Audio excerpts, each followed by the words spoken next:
Hi, I'm Dr. Shiloh. And I'm Dr. Scott. And this is LA Not So Confidential, the forensic psychology and true crime podcast. Each episode, we explore the intersection of psychology, the criminal justice system, and entertainment. Today, our episode is on the forensic psych topic of poisoning.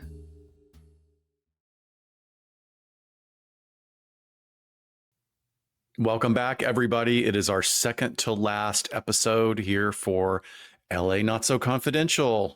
How is that for you, Dr. Shiloh? That sounds really weird. It does feel weird. Like literally only one more episode to research and record because, of course, our Behind the Couch for the end of this month is already done as well. I don't know. I don't know how I feel about it. It feels great and also sad. I know. Yeah, we can feel ambivalent about it, right? Like I think we're very proud of what we've accomplished over these 8 years and also where we're going to be going in the future, which is going to be fun. And neither of us know what that's going to be. I think that's the exciting part, kind of like daydreaming and fantasizing about what I will do with extra time. And I don't know, just like scheduling wise and what we could put on our plate when we have had a very good break. So yeah, really like a palate cleanse for our brain in a way, right? Definitely. Well, today we're talking about poisonings, but in episode 2012, we talked about stabbings. Sort of. I mean, our topic was piquerism, a very specific sexual paraphilia, often associated with serial murder cases. We covered some interesting historical cases and case studies and discussed whether or not we think piquerism was a factor in the Idaho 4 case. So a good old-fashioned LA Not So Confidential episode for sure. Please go back and listen if you haven't yet. And then in episode 213, we had a great interview with retired detective Mike Weber. He co-wrote a book called The Mother Next Door with Andrea Dunlop of the podcast Nobody Should Believe Me. We discuss his expertise in investigations of medical child abuse, aka factitious disorder by proxy, and talk about one of the cases highlighted in their book. Such a great interview. Please go back and listen. So good. If you haven't. It's just this whole other world of detective investigations, really specific. And he told us he's retired now. But he's continuing to train, which is awesome. Which is great, his expertise. And I will also say it's not often that we carve out time here to talk about podcasts you should go listen to. I mean, we suggest every once in a while, but I was not familiar with Nobody Should Believe Me. Somehow that had slipped under my radar. And now I've been marathoning all the seasons for the last 2 weeks as I do my field work, as I'm driving all over LA County. It is a roller coaster ride. The entire series is just like a completely me yelling, what the fuck, over and over again in the car. Heavy stuff. That's a lot to listen to on that topic. I mean, the book was phenomenal and our conversation with him was really good. So yeah, I can imagine that the podcast is a lot, but done really, really well. And he's been on the top of the charts for years now. So, well, I mean, should we get on with our second to last forensic psych episode? Let's jump into it. So we got a classic here, a lot of history, a lot of case examples for us, and full-on personality disorders. So let's do it. So the Oxford Dictionary defines poison as a substance that is capable of causing the illness or death of a living organism when introduced or absorbed. And so for as long as people have had access to herbs, minerals, powders, and various bits and pieces of the animal kingdom, they've had the power to heal and to harm. Most data about murders via poisoning use a definition of poisoning that includes standard poison, but also murdering with a poisonous use of narcotics like sleeping pills. The FBI does not include poison gas because that falls under the category of asphyxiation. Very interesting there. So most cases of poisoning involve one perpetrator and one victim who know each other pretty well. Poisoning is an intimate crime, and Hollywood loves showing us a pernicious powder slipped into a drink from a heavily jeweled ring, a noxious nectar mixed with a salve, or a deadly draft mixed into a delicious dinner. Okay, that's enough alliteration, right? Across cultures, the line between cure and curse was razor thin, and in every age, societies have asked the same anxious question. Who controls these powerful substances, and what happens when they choose to harm instead of heal? And yes, I will take full responsibility for writing those terrible alliterations. I figured, why not go out here at the end of our run with a purple prose bang, right? Okay, I'm glad you said that so we knew it wasn't ChatGPT. Right.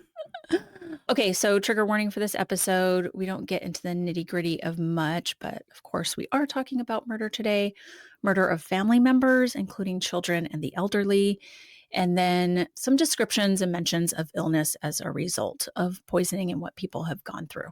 So let's look back through the history books. The use of poison as a way to end a life both instantly as well as through a grueling illness has a long and significant history, particularly in the way that it is a hidden and surreptitious method that allows the poisoner to hide their actions.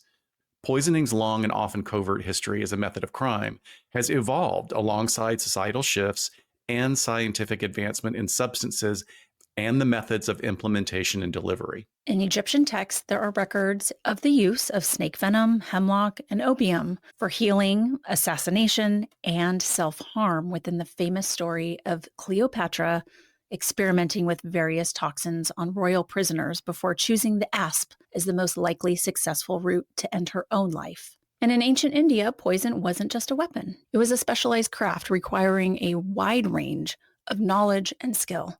Historical texts describe the practice of raising vishakanyas, or poison maidens. Allegedly, these children from infancy were microdosed with poison until their very bodies became lethal.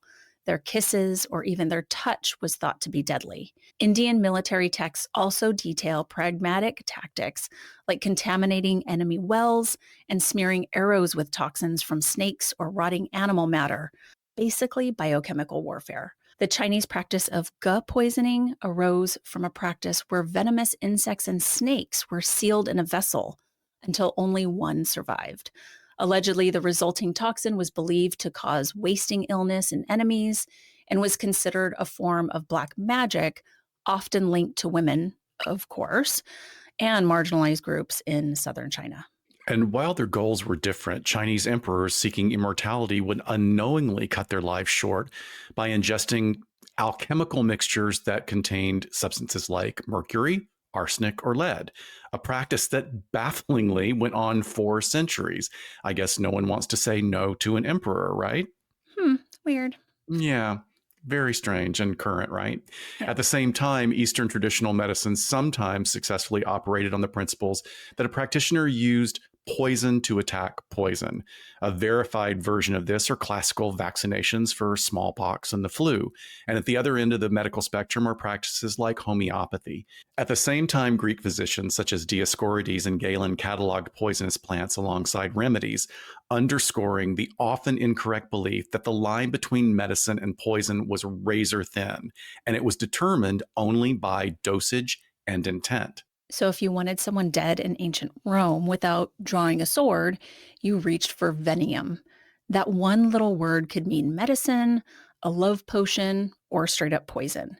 And the Romans were so spooked by it that Sulla wrote it right into law through the Lex Cornelia Desicarsis et Veneficis in 81 BCE, making poisoning officially a crime. But it wasn't just legal theory. Rome had some very real poison scares. Take 331 BCE. Livy tells us about the so-called matrons poisoning panic, in which during a plague, dozens of elite women were accused of secretly mixing these deadly poisons that were promoted as cures. Were they murderers or victims of mass hysteria? Hard to say, but the city responded with trials and executions, and mass hysteria turned the focus on women again. I mean, how many times have we talked about this? Over and over and over. At that time, laws were written against the practice of poisoning because of the blur between medicine and magic. There were trials, executions, and political scandals often turned on the suspicion that someone had turned from a pharmacist into an assassin. At a historical time when home remedies were often the first line of defense against illness, families were expected to have a wide range of ingredients right on hand. Fast forward a few centuries, and a crime scene looks a lot more targeted and imperial. Emperor Claudius, dead after eating mushrooms, served by his wife Agrippina. Tacitus and Suonitus both describe it. One version even has a doctor finishing him off with a poisoned feather. I mean, hey, he's almost dead. You can just use that feather over there to speed up the process, I guess. And then there's Locusta, the professional poisoner. Nero basically kept her on a retainer. In 55 CE, he wanted his rival Britannicus out of the way, and Tacitus says that Locusta whipped up a brew that got slipped into his drink, and boom, Britannicus collapsed at the table. Locusta became infamous, the ancient world's first celebrity poisoner. She could have had a whole episode on Dateline for sure. Yeah, definitely. I would watch that. So, with the combination of these panicked accusations, imperial intrigue, and basically professional hit jobs, poisoning haunted Rome's imagination for many years. So, remember, the Lex Cornelia made sure to codify these crimes as punishable. Potion use could easily turn into prosecution, and the punishments fit the crime. And of course, the use of poison wasn't regulated just to Eastern or Western. So we started with an overview of criminal poison use in the ancient world, but here's where it gets even more interesting. The way religion and law turned poisoning, and that's where the term starts to get a little loose, turned it into a tool for controlling women. You know that famous line from the King James Bible, "Thou shalt not suffer a witch to live." But that word witch isn't in the original Hebrew. The text says makasapha, basically a female ritual specialist. When it got translated into Greek, the word became pharmakos, and that could mean healer, drug maker, potion mixer, or poisoner. And by the time it hit Latin, it morphed into maleficos, or just evildoers. And the English translators of the 1600s, living in the middle of a witch panic, settled on witch. So instead of broomsticks, we're really talking about people, often women, who knew how to make potions. And in a world where medicines and poisons sat right next to each other in the same cabinet, that knowledge was terrifying to people. That anxiety shows up everywhere. The existing Roman laws about beneficium and the poison panic in the Middle Ages, and of course, the witch trials. Yeah, I mean, that says everything about how seriously they took it. Then in Renaissance Italy, poison became part of everyday political drama. City records in Florence listed poison prices and contracts. There's the well-known shadowy reputation of the entire Borgia family, with multiple members accused, fairly or not, of lacing wine with arsenic at banquets. Then there are later figures like Julia Tofana, who created and delivered a clear, tasteless, and odorless liquid into bottles labeled as holy water or cosmetics. It was named Aqua Tofana. The poison was intended to give women a means to end permanently their abusive relationships by dosing their husbands slowly over weeks. The symptoms started out as low-key enough that it looked like a natural illness: weakness, stomach pain, wasting away. It was a perfect cover. But at the heart of all of this is arsenic, sometimes with a little lead or belladonna thrown in, but the heavy lifter, arsenic. It's colorless, odorless, tasteless when dissolved. And once inside the body, it systematically shuts down vital processes. Victims would start with violent stomach cramps, then nausea and vomiting. Diarrhea was so severe that it led to dehydration. The victim's skin would slowly lose color, becoming an ashen gray, sometimes even further marred by dark lesions. And in high doses, it caused convulsions and collapse of the cardiovascular system. But in slow doses, like with aqua tofana, it looked like tuberculosis or simple decline, which was called consumption. Man, that's like the start of all of the sort of Black Widow cases that we hear about, right? Exactly. So, in the Middle Ages in Scandinavia, noble women like Blanche of Namur, Queen of Sweden and Norway, were accused of resorting to poison against rivals. Current researchers propose that these accusations might be political smears, but the important thing is that the idea of female poisoners was powerful enough to stick around for thousands of years.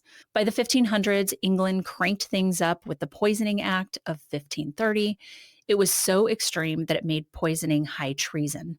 The punishment wasn't hanging or beheading, it was boiling alive. One of the first executed was Richard Roos, a cook accused of poisoning a pot of porridge in Bishop John Fisher's household. He was literally boiled to death in Smithfield Market.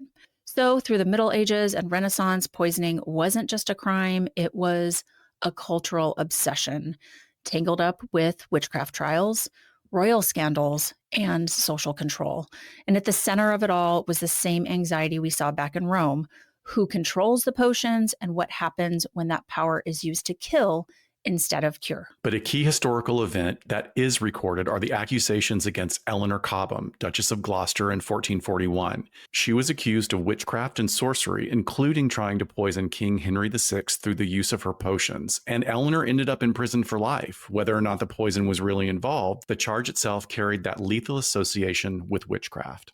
So here's the paradox. While poisoners were feared, this era also gave us the birth of the science of toxicology. Doctors started experimenting, documenting symptoms, and basically building a science of detection. By the 19th century, it was front page news, the so called poison panic. Easy access to arsenic and other poisons made the public very paranoid, and trials of accused poisoners became sort of the new media spectacle. The slow burn effect was part of its power. A husband or a rival could weaken over the weeks, losing weight, their hair becoming brittle, skin pale, until they just essentially wasted away. No suspicious knife wound, no obvious crime scene, just this lingering illness. And without chemical tests, no one could prove otherwise. This is where the science starts to change the story. Paracelsus, a Swiss physician in the early 1500s, wrote, quote, "All things are poison and nothing is without poison. Only the dose makes the poison," end quote, which is true to medications and things that we talk about in today's day and age, certainly. Circling back to earlier Eastern perspectives, Paracelsus looked at substances like arsenic and mercury not just as tools for murder, but as potential medicines if measured carefully. He gave us the idea of dose response, the foundation of toxicology. He helped to turn the focus from poison as a dark, mysterious force, something tied to witches, sorcery, or secret criminal plots, to chemistry and the dose. The same arsenic that can kill you in grams might cure certain ailments in milligrams. He dragged poison out of the realm of superstition and into science. Imagine that. And by the 19th century, Mathieu Orfila, sometimes called the father of modern toxicology, developed chemical tests to actually detect arsenic in tissues. Suddenly, poisoners couldn't hide behind mystery illnesses anymore. And that's why arsenic earned the nickname the king of poisons and the poison of kings. It was used to murder peasants, noblemen, and even emperors, but it also forced us to invent the science that finally exposed it. And this is when the governments cracked down. Britain's 1868 Pharmacy Act restricted poisons to licensed pharmacists and even required sales to be logged. In the United States, dozens of states followed suit. They even made special textured poison bottles so people wouldn't mistake them in the dark. And in 1906, the Pure Food and Drug Act banned dangerous ingredients, and the 1920 Dangerous Drugs Act targeted opiates. And in the modern world, while we see fewer poison murders, the pattern continues. When it does surface, it's often in healthcare settings, serial poisoners abusing access to medications. But now toxicology is incredibly advanced, and we can detect trace levels of toxins that would have been invisible just a century ago. When we talk about poisoners, the truth is that our field, psychology, has not paid them as much attention to other forms of overt violence or even the direct focus of studying serial killers, of which poisoners can be a subset. The 2015 systematic review by Tarrant and Glorney examining poisoning cases from 1850 to 2014 has laid a foundation for more of an understanding of the motivations and the profiles of these perpetrators. So, what Tarrant and Glorney found was surprisingly consistent. Across time and cultures, you can almost sketch a prototype poisoner. It is someone often tied to healthcare or science, fields where they both have access to an array of potentially poisonous substances and the knowledge of how to use them. Many of the profile studies show individuals with complex personality traits that are shaped by their life histories, like attachment issues, and those made them more vulnerable to committing these crimes. Their motives are rarely random. Poisoning was usually about secondary gain, and secondary gain is the indirect benefit that a person receives from their symptoms or behavior, such as attention, financial compensation, or avoiding responsibility. And that's beyond the primary effect of the condition itself. So, in these cases, the drive is the money, control, or reclaiming power over a victim. Right. So, kind of pointing out the obvious here, but I'm sure at this point, us and our listeners are all kind of picturing this emerging Venn diagram. Of course, including a circle that is a factitious order by proxy, right? Because what you're talking about really describes that among some other things that we're going to get to. And from an article from our friend and colleague, Dr. Joni Johnston, she posits that poisoners tend to be cunning, methodical, and risk adverse. So, unlike offenders who use physical violence, poisoners actually avoid confrontation. So, instead, they tend to plan carefully, manipulate others, and strike in ways that conceal their hand. Some experts compare their methodical planning to writing a script for a play, every step kind of mapped out, every risk considered. Another theme that emerged in Tarrant and Glormy's research was, of course, the substantial factor of mental health. A substantial number of poisoners had suspected or even diagnosed psychiatric conditions, and that influenced how they managed their emotions and their relationships. This is again reflected in Dr. Johnston's research that shows poisoners often show signs of emotional immaturity and inadequacy, and they're thought to compensate for these perceived deficits through manipulation, a hunger for control, fantasies of power, and an exploitive interpersonal style. Many were spoiled or came from unhappy homes. Psychologically, it's as if they never grew up. They take what they want without regard for others, driven by greed, lust, or resentment, rather than empathy or moral restraint. Definitely leaning heavily here on the influence of narcissistic elements within their personality. Put together, the literature and case files show that they have recognizable patterns. The study's authors suggest that these patterns could be the basis for an early warning system that would help professionals spot suspicious behavior before it escalates into a crime. That's a good foundation. I mean, I think we're starting to get a picture, just personality wise, of what's going on. And now narrowing down to a perspective on the mental health factor. A really interesting point is that poisoners don't fit neatly into the usual criminal boxes. Poisoners show traits of both the so called organized and disorganized offenders when you dig down a little deeper. I do want to say we don't use this caveat much, but it's worth noting that with these descriptors, they're not to be confused with the psych use of them in evaluations where we might talk about someone being organized versus disorganized, which really kind of in that case refers to an individual's executive functioning processes. In this use, we mean that those are just planners, very careful planners versus those that are more impulsive. So, we have some overlap in like our psych folks and our listeners and just, true crime, criminal justice listeners. And I think sometimes we have to make that differentiation and we don't.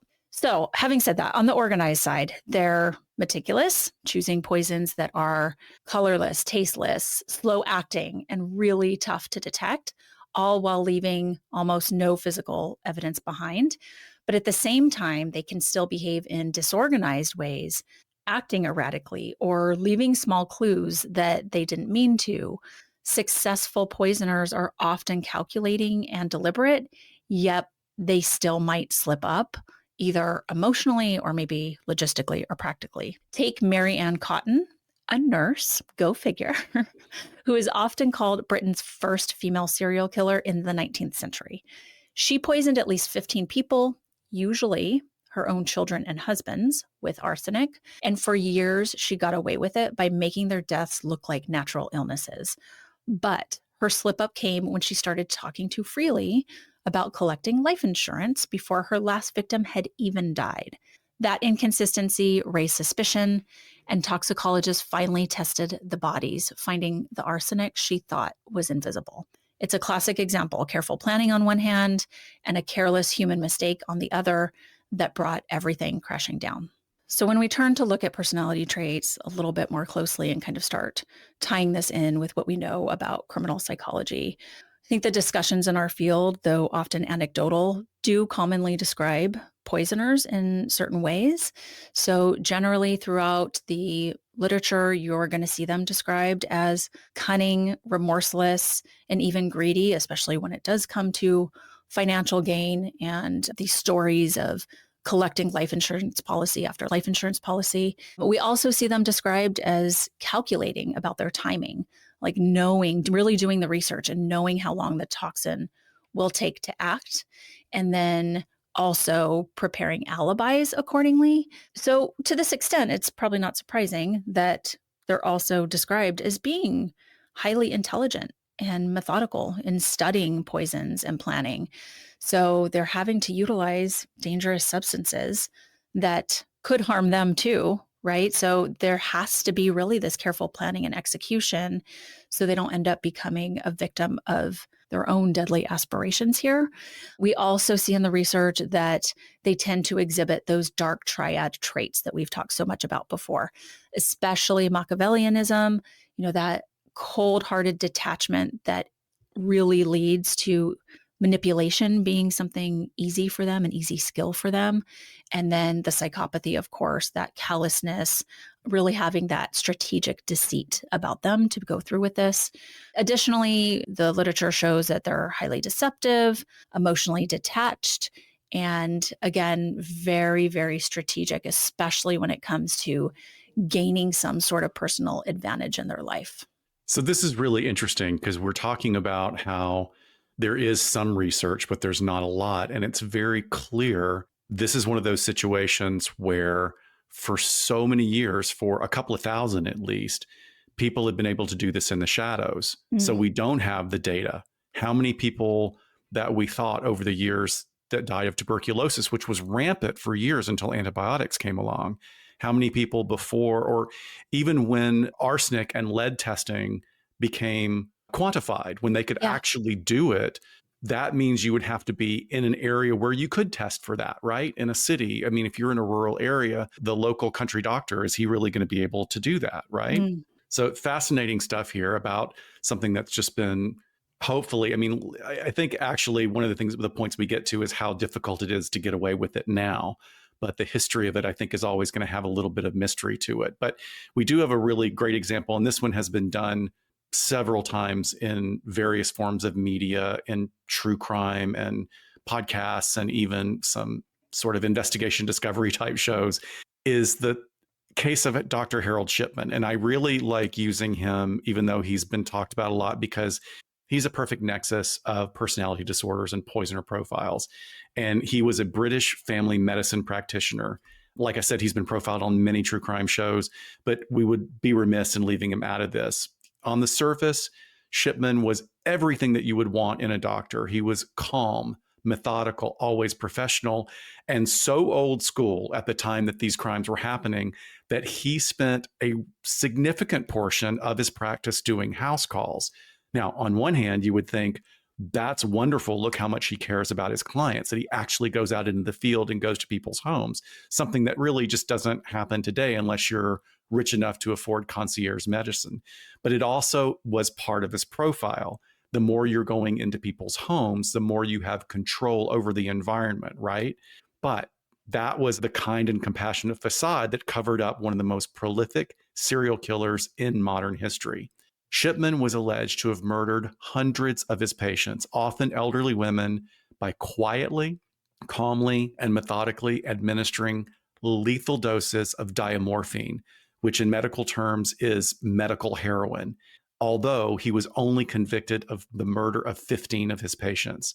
The flip side of his compassionate persona was this calm, cold, measured killer whose crimes entailed no screaming, no blood, and no signs of violence, just a gradual decline with elderly patients that looked like natural death. And Shipman knew how to falsify all the paperwork to back it up. His behavior matches what researchers show about poisoners: intelligent, meticulous, emotionally detached, and quite manipulative. He did not kill impulsively. He planned, he controlled every detail, and he relied on his medical authority to cover his tracks. This is the ultimate example of the organized poisoner. He chose a substance that he had easy access to. He knew exactly how it worked in the body, and he crafted an alibi before anyone could ask questions. Again, cold, calculated, and chillingly effective, until the growing number of victims and patterns in the death records of those victims finally exposed him. And that seems to be what it is. Like, you can't just, I get getting away with a few of these, but just over and over again, the jig's got to be up at some point, right? Like, well, right. It's like the sort of, what we talked about it in our Killer Nurses episode, the angel of death persona.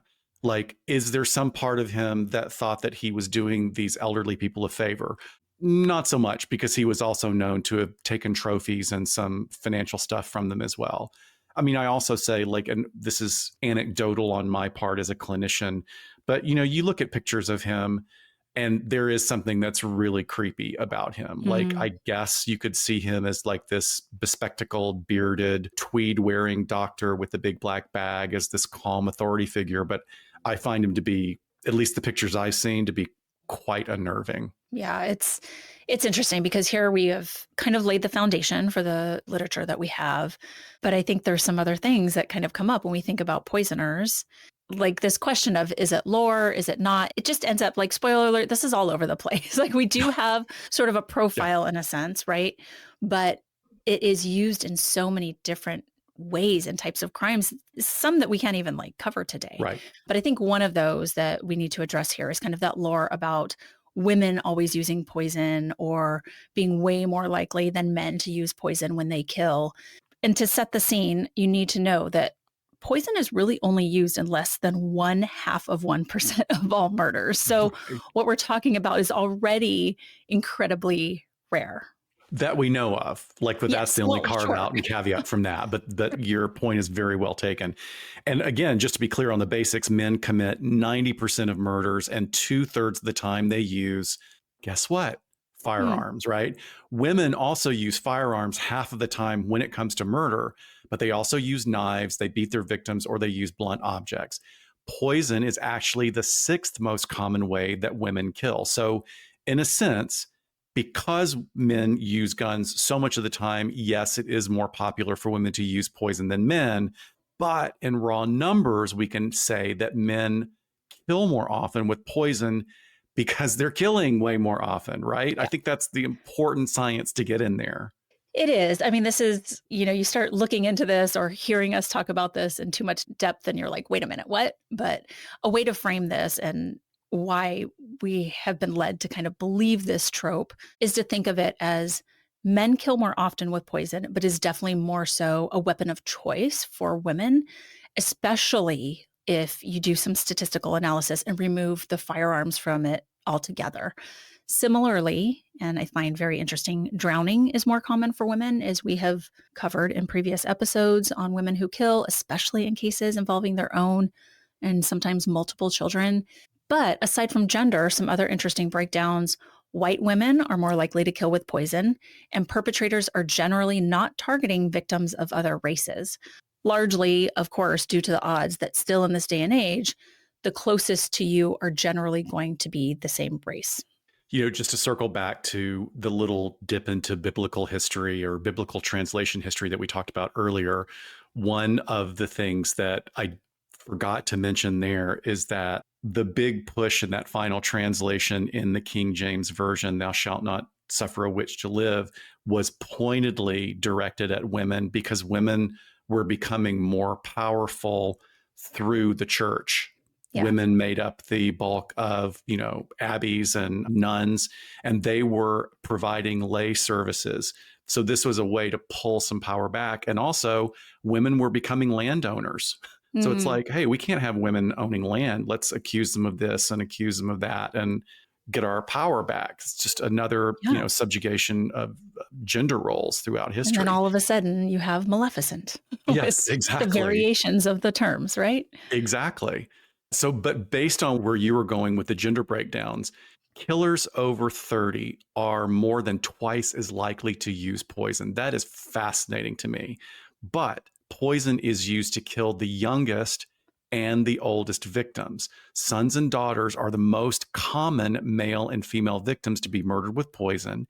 And another clear but disturbing and not that surprising gender data point: poisoning accounts for more than 2% of husband killings, while poison is used in just over half of 1% of wife killings. Yeah. Yeah. So Wow. interesting stuff there. I mean, just with the demographics to look at.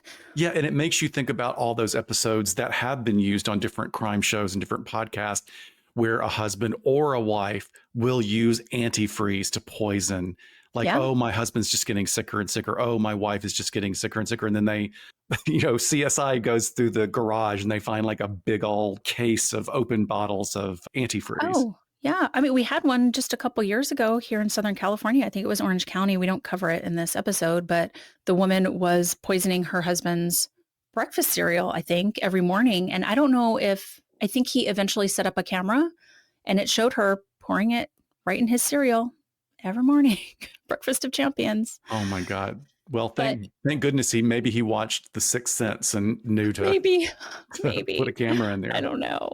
All right, so let's look at some of these other cases that fall into these family dynamics. Starting off with what we tend to think about, thanks to Hollywood and the interpretation of the data that we just gave you, we have a Black widow for you. Also, I want to say props to my dad who found this news story this week while he was visiting. Oh, He's cool. like, hey, did you hear about this? I'm like, did you know we're doing an episode on poisoning? Thank you. So thank you, Alex. So this is a pretty shocking case out of Iran. A 56-year-old woman named Kolsum Akbari is facing execution after allegedly killing 11 of her husbands over more than 2 decades. Authorities say she would marry elderly men, then slowly poison them with medications like sedatives, blood pressure drugs, diabetes treatments, and even industrial alcohol. If that didn't work, investigators claim she has also turned to suffocating them in some cases. Her motives appear to have been financial. She inherited property and dowries from her victims. The deaths went unnoticed for years because they all look like natural causes in older men with health problems, and because she tended to move across different regions of Iran. The alleged murders began around 2000 and continued until 2023 when the suspicious death of 82-year-old Gholam Raza Babai led his family to contact the police. The son of this victim actually recalled that his father's friend had been married to a woman by the same name and he had been poisoned, but he survived. So the subsequent investigation after the family notified the police then started to expose her pattern. Abakari has reportedly confessed, even saying that she has lost track of how many she has killed, stating that up to 15 husbands she's had that she's killed. It's very interesting. We'll see what happens, if anything. Human rights groups have long raised concerns that confessions in Iran can be forced through torture or threats against loved ones. And some people are just really questioning how these quote unquote confessions have come out for her. Good point to be made about that. I hope there's some more data or information that comes out about that particular case. This next one was actually put on our radar by our dear friend, Chris, who runs our walking tours, and we love him. He does, because that's what you side chat about when you're on a true crime walking tour, people poisoning their family and friends with mushrooms. But of course we do. So this case is unfolding right now in Melbourne, Australia. Ian Wilkinson, a Baptist pastor, lost his wife, Heather, and 2 of his closest friends, Don and Gail Patterson, after they ate beef Wellington laced with toxic death cap mushrooms in 2023. Erin Patterson, the former daughter-in-law of the Pattersons, was convicted in July of 3 murders and 1 attempted murder for the lunch, which also nearly killed Wilkinson. At her sentence hearing, Wilkinson said that he feels only half alive without his wife, describing her as a woman full of faith, kindness, and love. He said that his life is greatly impoverished without her and the Pattersons, but offered the accused forgiveness, praying that she will use her time in prison to change. Erin Patterson faces life sentences for each murder and up to 25 years for attempted murder. Prosecutors are pushing for life without parole, calling the crime so cruel and horrific that she deserves no mercy. The judge agreed the case was horrendous, and sentencing is set for September 18th, 2025. Yeah, I mean, we don't know much about motive here. I don't think she's done a lot of talking, but to serve lunch to your in-laws and their friends, I don't know. I mean, it's just, it kind of falls outside of like, who are you targeting? How are you targeting them? Why are you targeting them? But I told you I So used. it would seem, I mean, in a case that we're about to cover a little bit later, is let me make it general so that there's not just focus on 1 or 2 victims so that it can look like an accident. I Got it. wonder if that's a Yeah. possible motive. We still have many criminal cases to highlight that create a further frightening Venn diagram of offenders. The typologies we just shared can range from parents who medically abuse their children for histrionic attention, to healthcare workers seeking the power of life and death, to assassination with complex drives. The goals are as different as the motivations. Which, by the way, we have episodes on all of those specific phenomenon, including killer nurses, as we mentioned, assassinations. There's so much overlap. We will link all of those in the show notes in case you haven't gone back and listened to those yet. But let's parse out and focus on more specific and individual targets. One of the most well-known victims of politically motivated assassination by poisoning is former Russian spy Alexander Litvinenko, who was fatally poisoned in London after drinking tea laced with polonium-210, a very rare and very radioactive isotope.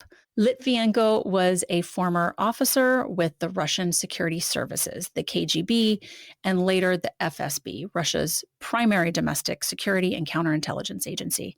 In the late 1990s, Litvinenko accused his supervisors of ordering assassinations of political enemies, and later published books alleging that the FSB staged terror attacks to consolidate Vladimir Putin's power.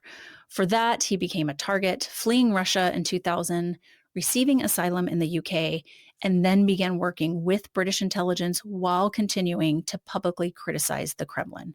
We know that's going to be all bad. So on November 1st, 2006, after meeting with two former Russian agents at a London hotel, Litvinenko quickly became seriously ill, and over the next 3 weeks, his condition deteriorated in a way doctors had never seen before. His symptoms included violent stomach pain, bloody diarrhea, hair loss, and a slow, complete collapse of his immune system.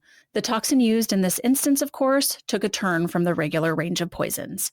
Polonium-210 is an extremely rare radioactive isotope. It's a substance that can only be manufactured in state-run nuclear facilities. This was the first confirmed case of lethal polonium poisoning. The investigators later suggested it was chosen because it's tasteless, odorless, and nearly impossible to detect with standard tests. For the assassins, it was supposed to be the perfect silent weapon, but what they didn't account for was the radioactive trail. It left contamination in airplanes, hotels, and restaurants all across London. Litvinenko's deathbed statement accused Vladimir Putin of ordering the hit, and subsequent UK inquiries and the European Court of Human Rights concluded the same, that his poisoning was a state-sponsored assassination. Beyond silencing a critic, the message was clear. Defection and dissent would not be forgiven, no matter where you fled. The means of poisoning seems to have been meant to have been discovered to highlight the message. Essentially, we know where you are and we know how to get to you. And in our earlier points about motivation, this case shows that it's not always about money, not always about jealousy, but political power and intimidation on a global stage can also be the case. Chillingly, the weapon wasn't a medieval herb or an arsenic powder, but a radioactive isotope once used in nuclear bombs. Definitely a strong message designed to hear. And if Litvinenko's assassination shows how poisons can be wielded as a tool of state power, the next case shows something very different, how poison, or in this case, a biological weapon, can be turned loose by a fringe religious movement in the US. In Oregon, 1984, in the small city of the Dalles, more than 750 people suddenly fell violently ill. Diarrhea, fever, stomach cramps, nausea, dozens were hospitalized. The cause? Not food handlers, not bad hygiene, which is the polite way of saying that staff weren't washing their hands. No, this was deliberate. Members of the Rajneeshi cult, led by Ma Anand Sheela, had cultured the bacteria Salmonella in their commune's lab and spread it across salad bars at 10 local restaurants. The motivation?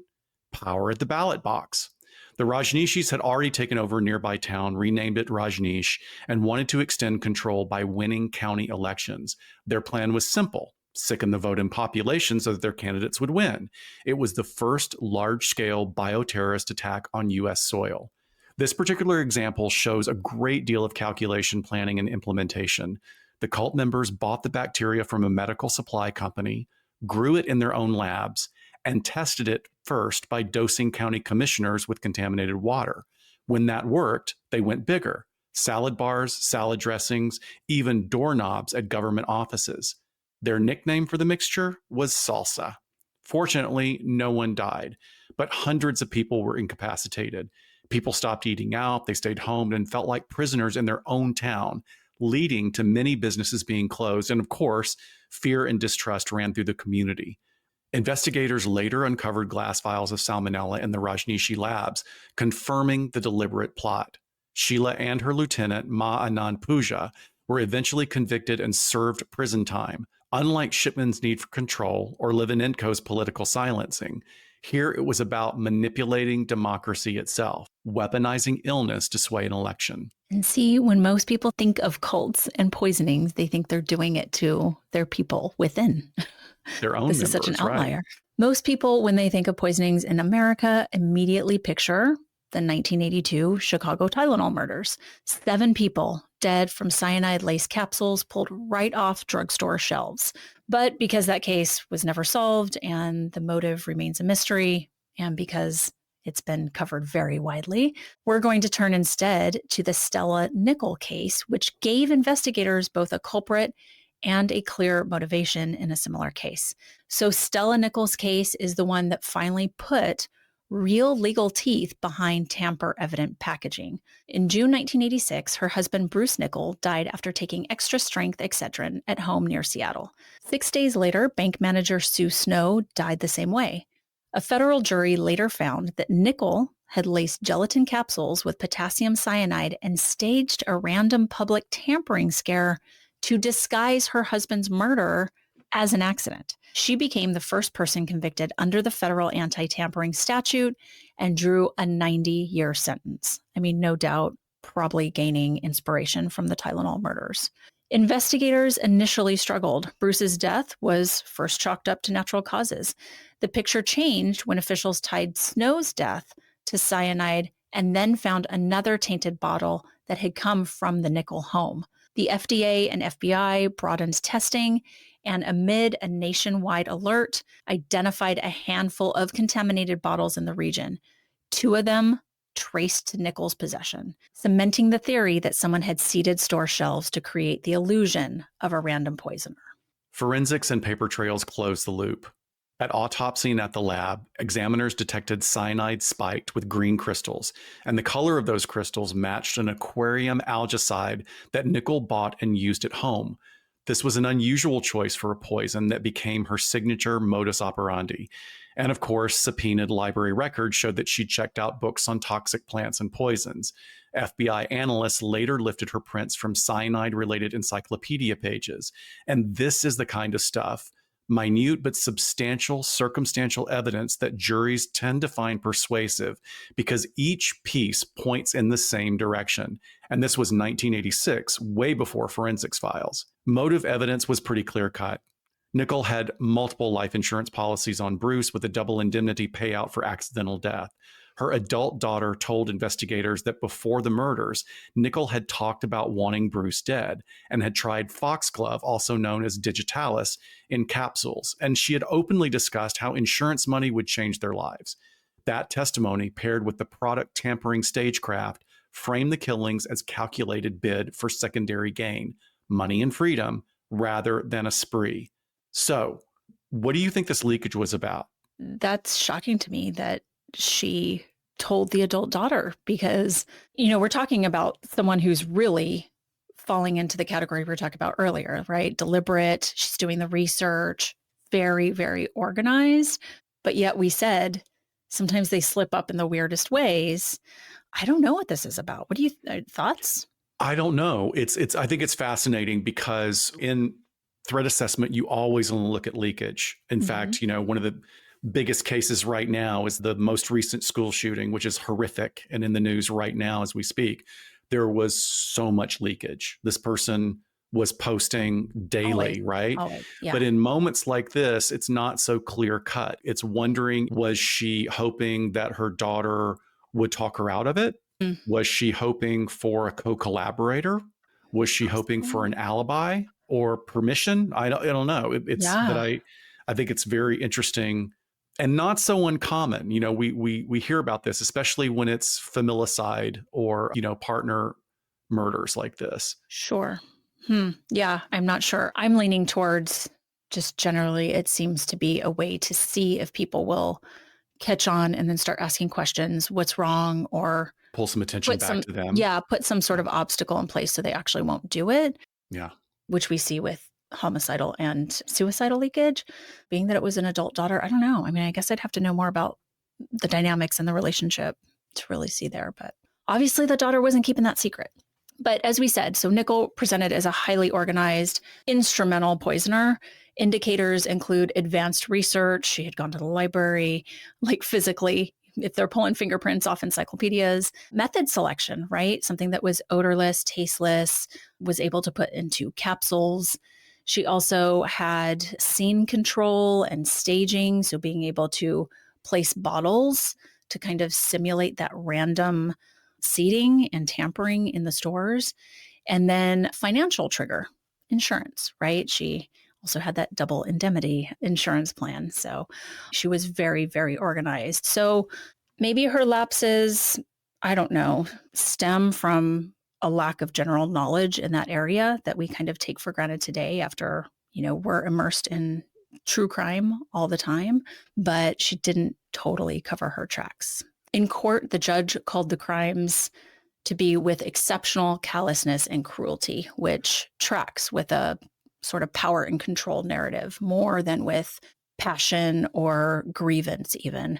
There's no public record of a formal psychiatric diagnosis, but what we can kind of safely say is that her behavior fits the organized, goal-driven poisoning pattern that we've been outlining across all of these cases. Legally, the case mattered beyond Seattle. A 1989 Ninth Circuit opinion upheld her conviction under the then new federal statute, clearly stating that product tampering causing the death could be prosecuted federally, even when the motive was a targeted domestic murder disguised as this public hazard. So the Nickel case, along with the Tylenol murders, of course, their precedent really is why we have those triple seal packaging, chain of custody recalls, the way that we have all of those precautions that we take to protect the public, and why our shelves look the way they do today. Yeah, it can be really annoying for me. Like, you get the childproof bottle off, and then even the seal is like Ugh. concrete. You have to get a knife or an implement to stab through it, really, to peel it Yeah. off. You have But to all of risk that is risk there cutting for a yourself. reason. Risk cutting yourself just to get into the bottles. But you can understand why after those two particular incidents. So another case that we want to cover is William Robert Cable, and this was from 2020. And it's quite a different one that I found really fascinating. And it's pretty unsettling because it mixes premeditation with an additional factor of one of the four aspects of the dark tetrad as opposed to the dark triad. And that is sadism. In this instance, exemplified as performative cruelty. And charged in 2020 and later pleading guilty, William Robert Cable admitted to poisoning 8 unhoused people in Huntington Beach, California, by lacing food with oleoresin capsicum, the ultra potent pepper extract that is used in police spray. And it's a particular version of pepper spray that's reported to be up to 4 times as strong as standard brands. He was sentenced in April 2021 to 4 years in state prison. His prosecutors asserted that Cable targeted a vulnerable population, filmed the aftermath for later viewing, and even then drew an elder abuse count among his multiple felonies and misdemeanors. So his methodology was calculated and coercive. According to the investigators, Cable and his associates presented the stunt as a spicy food challenge to these unhoused individuals, and he would often enhance his pitch with the promise of alcohol or beer, along with extra food to secure the victims' cooperation. Now, these victims, who were completely unaware that the dishes they were going to be eating had been tainted, suffered intense and dramatic seizure-like symptoms, including vomiting, intense mouth and stomach pain, and difficulty breathing, with many of the victims requiring immediate hospitalization. The challenge framing, which was the use of a caustic agent that was reported to be at least as 4 times as strong as police pepper spray, and the decision to videotape their reactions, all point to a scheme designed not just to harm, but also, in the prosecutor's language, to produce spectacle. So Cable may have asserted that he was attempting a ripoff of Pranked or Jackass, or even the spicy food challenge that has been so popular on YouTube. But the acute difference here is that the victims he chose were exceptionally vulnerable individuals. They were in an unhoused situation with any number of unknown medical or mental health issues that could have contributed to their current situation and could have contributed to death. Clinically, his conduct aligns with thrill seeking and dominance motives rather than instrumental gain, likely because there was little evidence to indicate that the filmer was seeking monetary gain. The Orange County District Attorney characterized the videos as a twisted form of entertainment meant to be replayed, suggesting reinforcement from others' pain and a desire to control both the victims' bodies through the ingestion of the chemicals and their social image through the camera. This is not unlike, a phenomenon that was out there several years back, bum fights, if you'll remember that, where they were pitting unhoused people Yeah, against each other to fight and absolutely. giving them some sort of incentive because of their situation. But this blend, that coercive control, pain induction, and the addition of an audience is really congruent with performative cruelty and really dehumanization. Cable chose targets with little social power or really any means for recourse in the situation. Yeah, there's this organized thread running through this whole sequence. Again, as we've said before, there's obtaining the substance, there's the creation or scripting of a benign cover story, the spicy challenge, manipulating while also coercing consent with the promise of alcohol or food, staging the setup, managing equipment, all of that planning paired with the attention seeking filming. And this gives us this character outline of someone who lacks empathy, who is a sensation seeking offender, and an individual who prioritizes control and spectacle over other conventional motives that we've mentioned previously.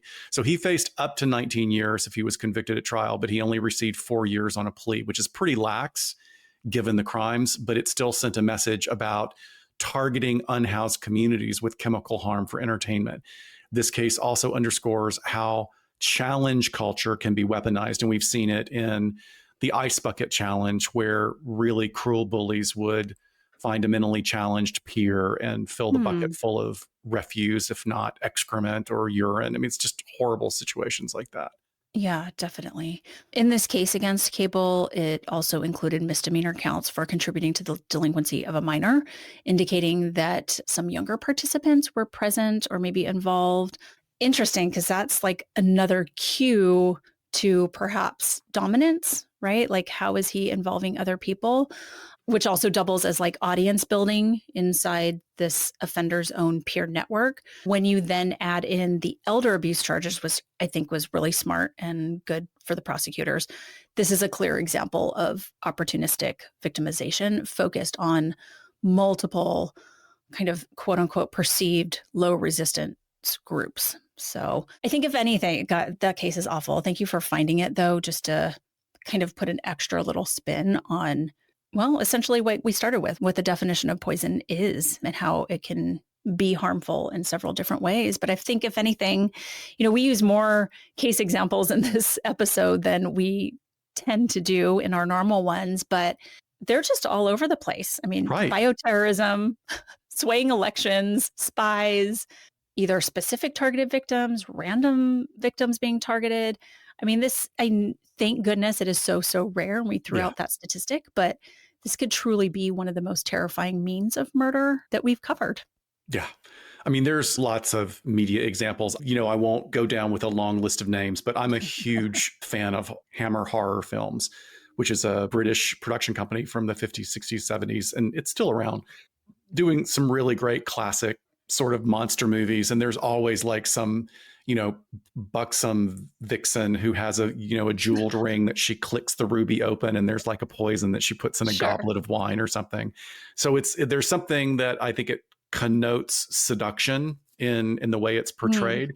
But a modern media example that I really liked, because it's also an excellent movie, is Gross Point Blank from 1997. So I'm going, this is almost a vintage movie from what your daughter, remember I gave your daughter one of my mom's necklaces from like the 80s, and she's like, is this vintage? I was like, yeah, I guess it is vintage, right? So Gross Point Blank from 1997 is a dark comedy with John Cusack, his sister Joan Cusack, in an absolutely hilarious role. And then Minnie Driver, he stars as a character named Martin Blank. He's a professional hitman who reluctantly returns to his hometown of Grosse Pointe, Michigan, for a job that his handler has set him up on. He has to go home in order to carry out an assassination. it also happens to coincide with his 10-year high school reunion Right. after he just completely ghosted everyone, his family, all of his friends, and his girlfriend, who's played by Minnie Driver, who he reconnects with. So it's a great movie for the comedy. Dan Aykroyd is in it. But one of the scenes that shows his skill as an assassin is this scene where he attempts to poison an individual that's in a room below him in a hotel. And Hmm. while the guy is asleep, snoring, he drills a hole through his floor into the ceiling of the room below, and then just drops a single viscous thread of poison into the snoring guy's mouth. It was like Oh, he's good. really chilling to think that, like, that's legit. That could happen. Oh my gosh. Yeah, great film for sure. So I went back and watched a truly vintage one yesterday. It's called A Blueprint for Murder Ooh. in 1953. Great, quick. It's like an hour and 15 minutes crime noir film. I think our audience would love it. Within the first 5 seconds, you guys are going to be like, oh my God, Munchausen by proxy. But it's really cool to kind of look at how they were actually looking at that phenomenon through, this great noir film in the 50s. And really, until the end, you don't know if she did it or didn't. And we're talking about poisoning of family members, children, life insurance policies. And my favorite is this side character. Her name is Maggie. And she is the wife of the friend who's trying to figure out these murders. And she writes for pulp magazines. So she starts going, well, these deaths could be accidental, but they could also be murder. And then she starts pulling out the encyclopedia to look at the symptoms. And her husband is like, oh, there she goes again. Every time you hear something, you got to get all dark. And I'm like, I love this character. I She's the want true to. crime junkie. Thank you for going and watching that. Where'd you stream it? Where did you watch it? Amazon Prime. I had to Okay, rent I'm gonna it, go look but for it. I've got that. it starts off super fast. It's not like a slow buildup. Well, a And lot of the movies at that time, we've talked about so many vintage movies over the years that we've done. Oh my God, over the years that we've done this show. Isn't that wild yeah. to say that? But you forget that movies were many times a solid 90 minutes. Like that Yeah. was it. Like, because they were If meant, that. like, we want to be able to, and there was a reason for that. They wanted to get as many audiences in as they could to turn the audiences over back in the day. We'll have to get John to comment on that though, but I'm going to go look for it. Hopefully our listeners will go look at those two movies as well. I actually reached out to John and was like, hey, you got anything for me on this? And he wrote a really nice, lengthy email back with, he hadn't seen it, but he kind of wrote some tidbits here and there of Oh, people let's post involved in it. the We'll film. post it in the show notes. For sure. For Yeah. sure. So also there are really great documentaries. The Tylenol Murders on Netflix, really, really well done. Excellent. Creepy as hell and Yeah. well done, with an interesting combination of using live action actors, like True. Yeah. really, really well done with that actor, as well as historical footage. And then there's also a completely great and jaw-dropping documentary, Wild Wild Country, which won a lot of awards when it came out, about the Rajneesh cult. And Hmm. then, of course, I have to also mention that our dear friend Deb Height, who stars in the documentary now Takeoff on Wild Wild Right. Country, which is very much worth seeing. You can see So it on the good. Independent Film Channel. So good. Yeah, those are, I mean, Wild Wild Country is like a classic now as far as like Netflix true crime documentaries go. Again, like there's a million Yeah. films. I mean, others I didn't watch, but apparently poison is the weapon of choice for women in Game of Thrones. Oh, it's fantastic. And there's a scene that's just worth, I mean, I stopped watching the show, but I would dip in because I knew there were great performances. And Diana Rigg, who just passed away recently, she played Olenna Tyrell, and she was the one that finally kills that odious Joffrey character by poison. And she's really, like, as she's about to be killed for all of her Hmm. like things that she's done and planning and trying to overthrow the bad guys, she's just like sitting there, well, yeah, oh, I'm sorry, I didn't realize it was going to be quite so painful. Yeesh. Yeah, sounds well deserved. But yes, like any medieval film or TV show, I'm sure you're going to find a poisoning in there. So let us know which ones are your guys' favorite. Okay, that's the end of our show today. One more to go. Here we are. We are heading down to the finish line, Dr. Shiloh. We sure are, Dr. Scott. All right, everyone. Well, we will absolutely see you next time on LA Not So Confidential. Bye, guys. Bye, folks.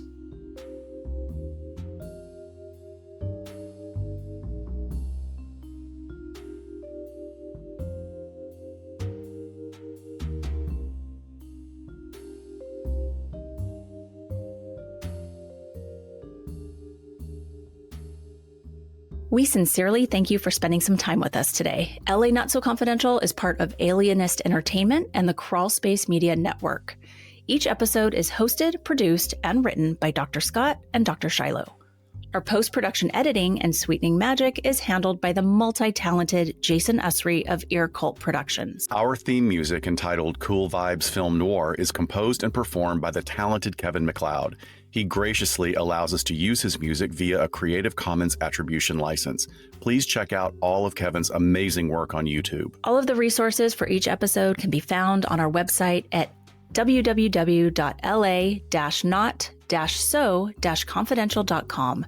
You can find us on Blue Sky and Instagram at LA Not So Podcast. On TikTok, Facebook, and YouTube, we are at LA Not So Confidential. Media inquiries and bookings are scheduled at alienistentertainment@gmail.com. Once a month, we go live on YouTube on a Saturday afternoon. So stay tuned to our social media announcements to join our interactive broadcast entitled Behind the Couch, where we interview guests on a number of psych, criminal justice, and true crime topics. And lastly, we'd be honored if you joined our Patreon at patreon.com/LA Not So Podcast. With a subscription, you get an ad-free listening experience, additional content, host interaction, and you'll be the first to know about upcoming live events, social gatherings, and super cool merch. So thanks for listening, and join us next time on LA Not So Confidential.